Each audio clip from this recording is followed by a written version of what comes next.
fancies himself a toreador now.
Did you see that invitation for him to become a bigamist, Jim? Will you marry us? Was one of the signs. If there's a law against it, they'd change it here.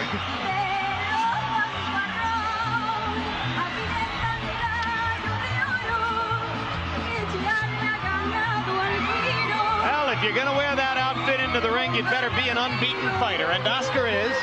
27 wins, no losses, no draws, 22 KOs. The knockouts have come a little bit slower at the welterweight level, but he scored one against Wilfredo Rivera in his last bout. And, of course, everyone expects another tonight. A couple of years ago, NBC Sports developed research that indicated more than half of the audience for Olympics telecasts was women. I wonder if the same would be true for an Oscar De La Hoya fight.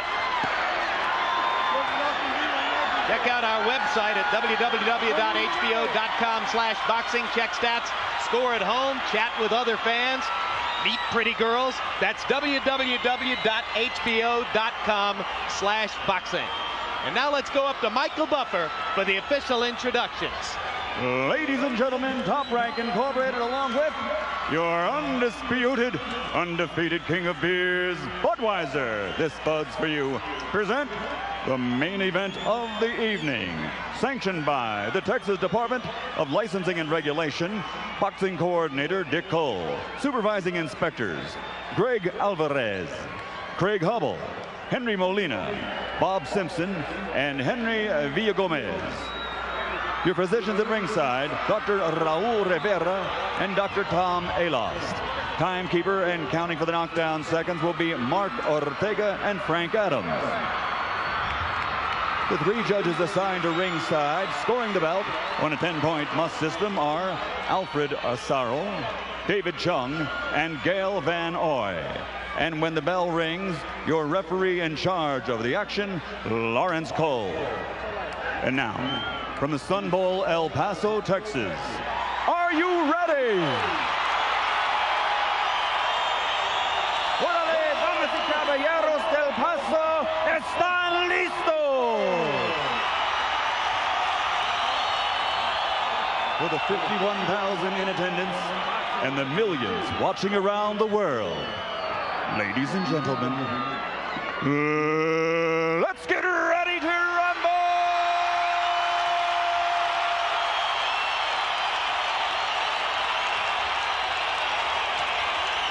Introducing first, fighting out of a blue corner, wearing blue, white, and red, weighing 146 pounds.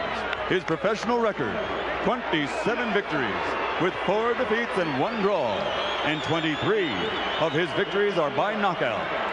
From Vimilterre, France, here is the WBC #1 ranked welterweight in the world, the challenger, mesdames et messieurs, Patrick Charpentier.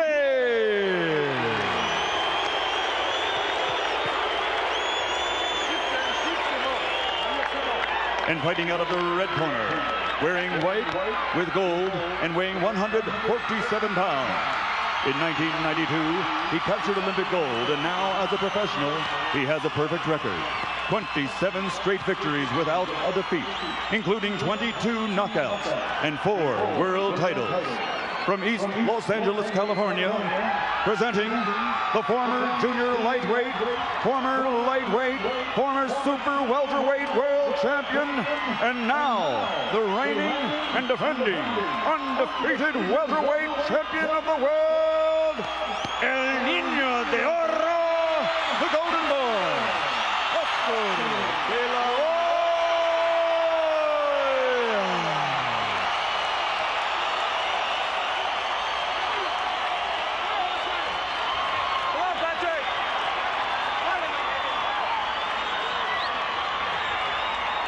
Gentlemen, I gave your instructions earlier in the dressing room. I want you to protect yourselves and obey my commands at all times. Understood? Touch them up. Good luck. Bon chance. Charpentier says that the question for De La Hoya is, does he know how to suffer? Nobody has made him suffer in the ring yet. Is Charpentier the fighter who can do that? You saw De La Hoya avoid eye contact with his opponent during the referee's instructions. It's always been his custom in the past. State of Texas regards Lawrence Cole as its best referee. De La Hoya has had 4 first-round knockouts in his career.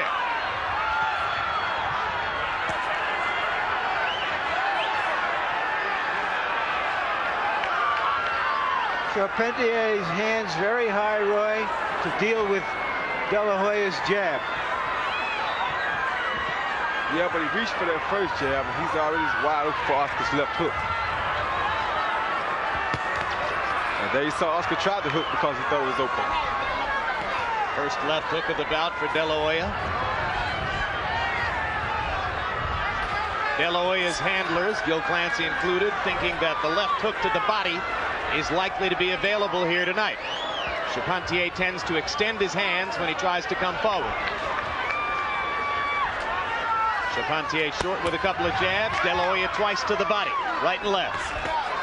Left hook to the body, left upstairs. Doesn't seem to be favoring the left wrist, Roy. No, not at all. He's already making the left hand very active in this fight.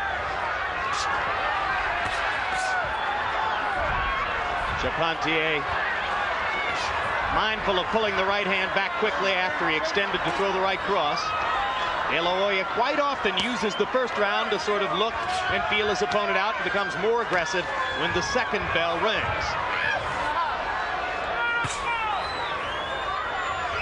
Charpentier so far making De La Hoya take the lead.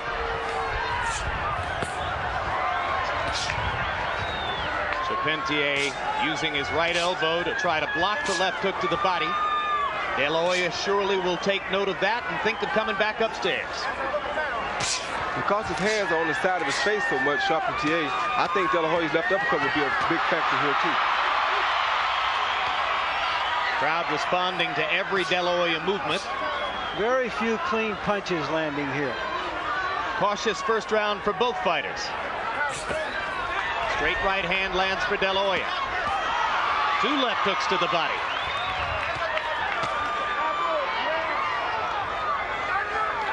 If Oscar can progressively make the right hand more of a factor from fight to fight, it will increase the degree to which he's a nightmare for his opponents. You don't come in against De La Hoya, Roy, thinking, I have to stop his right hand. No, you don't do that. I don't think Charpentier came in to do that.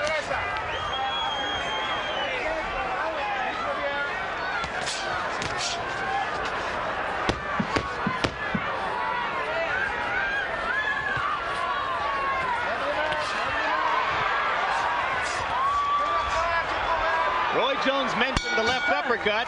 Oscar De La Hoya threw his first one with about 8 seconds left in the round. You'll notice when we get to Charpentier that he stands in the corner. You'll notice Oscar's doing the same. And Oscar's doing the same thing right now. Make sure nobody stepped on these cameras. Put your back. All right. Our interpreter in Charpentier's corner is Yves Jean-Baptiste. Uppercut, left hook. More jabs. But be careful with him, okay? Work on his damaged shoulder. Okay, remember, he has a damaged shoulder, so work on it. Boom devant. Sans lever la tête. Well, a couple of years ago, Oscar De La Hoya had an injured right shoulder. Hasn't been a factor for a while. Charpentier's strategy may be to try to extend the fight for as long as we can. Since Oscar's been out of the ring for some time, maybe get over-eager. Well, I think Oscar hit him with a straight right hand over the top of his jab that hurt him already in the first round. So I don't think he really can take Oscar's punch. It's just Oscar has to take his time and set him up for one. De La Hoya indicated that because of the size of the crowd and the passion they've shown for him, he wouldn't mind if they see a few rounds. He wasn't necessarily looking for an immediate chance at a knockout. But he has had 6 second-round knockouts in his career, including the big one over Rafael Huelas.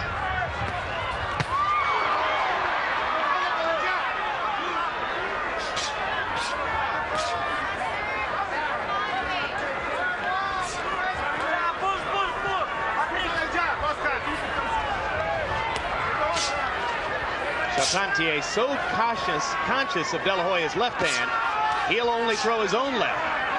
He's thrown maybe a couple of right-hand punches in the fight, but by and large, he wants to keep that right next to his chin. Yeah, he tasted Oscar's power earlier. He doesn't want to take any chances and get caught with a big punch here earlier.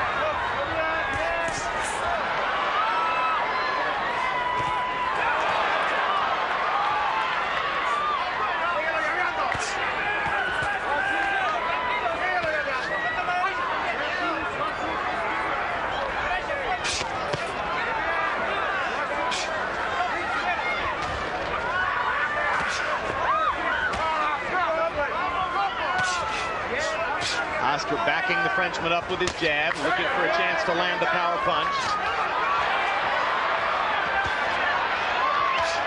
Charpentier still extremely protective of the right side of his jaw. Oscar might think more of dropping the right hand over Charpentier's jab. Yeah, he's dropped it a couple of times, but he's trying to break Charpentier's defense up with his left jab right now.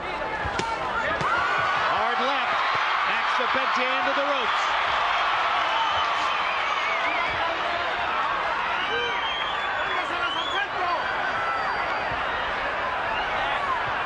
Roy, when you talk about De La Hoya's punching power, his speed is obvious. It's easy to see how fast he is with his hands. But I always tell people I think his power comes from terrific technique. He really has been well-schooled in how to throw punches. Yeah, he has, and I think speed is also power, Jim. Anytime you see a guy deliver punches with the speed that Oscar does, there has to be power there. But he does throw beautiful punches. He was taught well by somebody, and he throws textbook punches, so they have to be powerful. Particularly the left hook. Left hook to the body, uppercut, misses short. De La Hoya landing a straight left right through Charpentier's guard.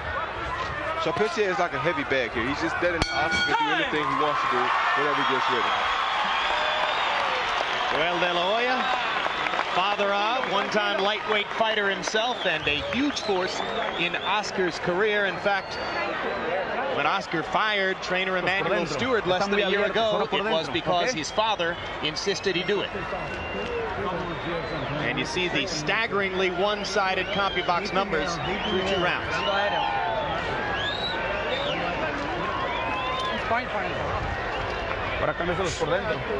Make sure your punches are inside. You're a little wide. Estás trabajando muy bien. Es cuestión de tiempo. You're working real well. It's just a matter of time. No se vaya loco. Okay? Don't get crazy now. Calmadito. Just be calm. Todo. That's it. Lo único que se necesita un poquito más de tiempo, ¿ok? A little more movement. El gancho cámbiaselo enfrente, ¿ok? Louis!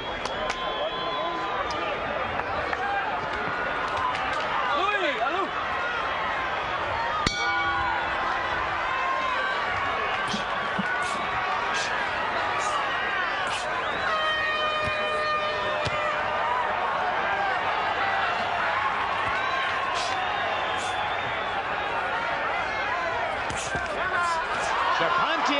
lands a left hook and a right hand.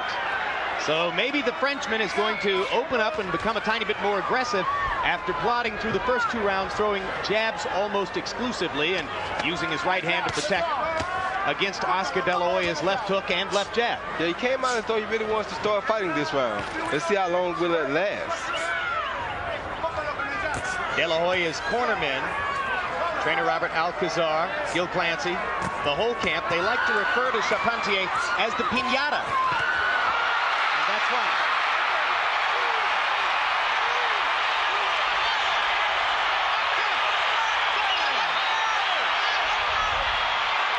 Charpentier's handlers told us he's never been knocked down. I thought that was a left hook as he pulled away, Roy. It was a good left hook. He threw a right hand and followed with a left hook in the back. That was another good straight right hand. I don't think he was hurt badly, but there he is dazed now. 4, 6. No 3 knockdown rule. De La Hoya doing a terrific job of using the right to set up his left hook. That's right. He actually landed a left uppercut that time, I think. Yep. It was a perfect uppercut. And now the jab comes right through the center of Charpentier's guard. Frenchman down twice in the round. Very sharp punching by Oscar De La Hoya. There you go. And that'll do it. Referee Lawrence Cole has seen enough after a perfect, short, straight right hand finishes the job. Yeah, he's got it right there. He's wide open for the punches. His hands on the side of his face. You always can hit a guy down the middle with his hands on the side of his face. And we talked about the technique. You can't throw a right cross better than that. No, you can't.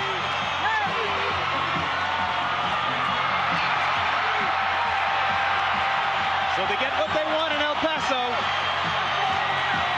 And the instant that Charpentier made himself just a little bit more aggressive, he became more available, and that was that. Most of the time, when the guy starts trying to throw punches, it opens him up to be hit with bigger punches. If you judge, even in a one-sided fight like this, you judge a fighter by how he goes about, in this case the Toreador, how he goes about taking the bull out. And I don't think you can improve upon what Oscar De La Hoya just did. Well, conventional wisdom in the sport is there's only one other fighter in the same league. Well, Oscar De La Hoya, everybody believes that to be Trinidad. De La Hoya himself says the toughest opponent for him would be Lopez. And there are people who agree with him. But the only place to prove it is in the ring. And we don't see that happening soon. And in the pound-for-pound sweepstakes, so often bandied about in the boxing magazines that cover the sport and among the boxing writers in the sport, and sometimes here on this telecast, the only name that gets mentioned in the same sentence with De La Hoya is that of Roy Jones. I would put that vice versa. I would too, Larry.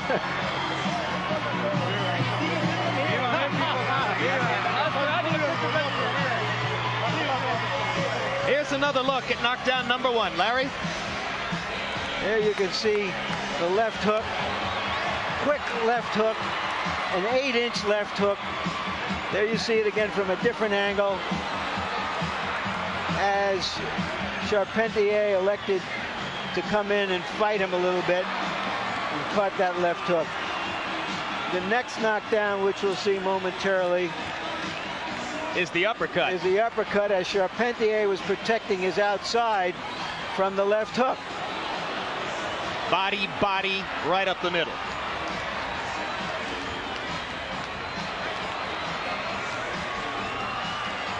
When you're not getting any resistance, this looks almost too good. How will De La Hoya do when somebody comes out and is willing to stand in there and fight him? How will he do when somebody is hitting him the way he's hitting Charpentier now? That's what we haven't found. It's remarkable this much into his career. There's not a single memorable fight that De La Hoya has fought because nobody has given him that kind of stiff resistance.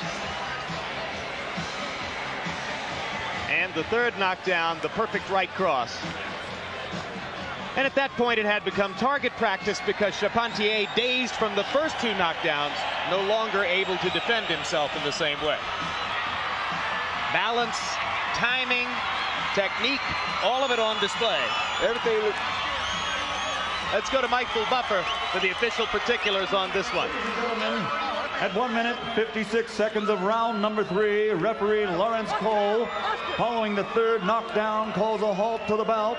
The winner by knockout victory, still undefeated, and still the reigning WBC welterweight champion of the world, El Niño de Oro, the Golden Boy, Oscar